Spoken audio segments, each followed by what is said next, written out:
Hello, we're on Hebrews chapter 3. The title is Jesus is Greater Than Moses, and I will begin with that reading right now. Holy brothers and sisters, God chose you to be His people, so keep thinking about Jesus. We embrace Him as our apostle and our high priest.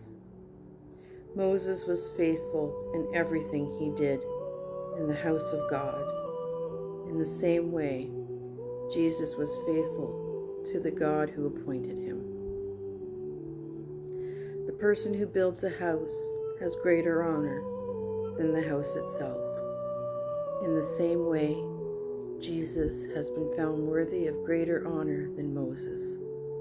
Every house is built by someone, but God is the builder of everything.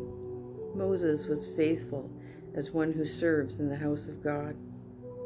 He was a witness to what God would say in the days to come. But Christ is faithful as the Son over the house of God, and we are His house. If we hold tightly to what we are certain about, we must also hold tightly to the hope we boast in. I'm going to continue on with verse 7, titled A Warning Against Unbelief. The Holy Spirit says, "Listen to His voice today. If you hear it, don't be stubborn. You were stubborn when you opposed me. You did that when you were tested in the desert. There your people of long ago tested me, yet for 40 years they saw what I did.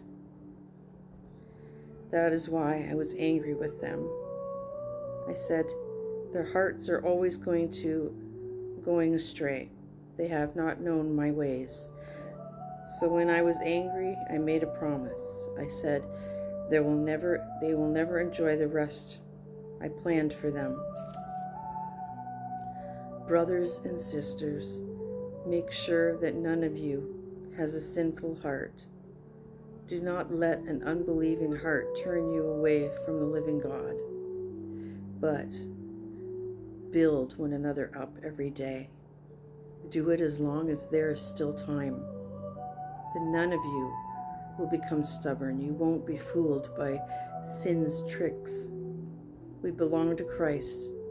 If we hold tightly to the faith we had at first, but we must hold it tightly until the end. It has just been said, listen to His voice today. If you hear it, don't be stubborn. You were stubborn when you opposed me. Who were those who heard and refused to obey? Weren't they all the people Moses led out of Egypt? Who was God angry with for 40 years? Wasn't it with those who sinned?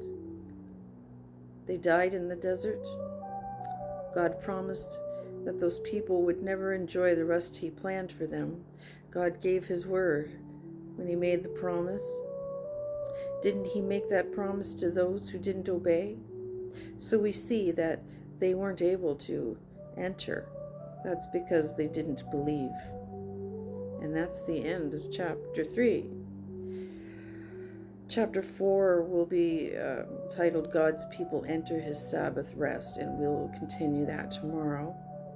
And I might even fit in a song of songs today. Oh, don't worry, I won't sing it. I might. Anyways, I hope you all have a wonderful day.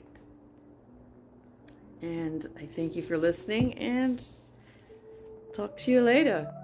Goodbye for now.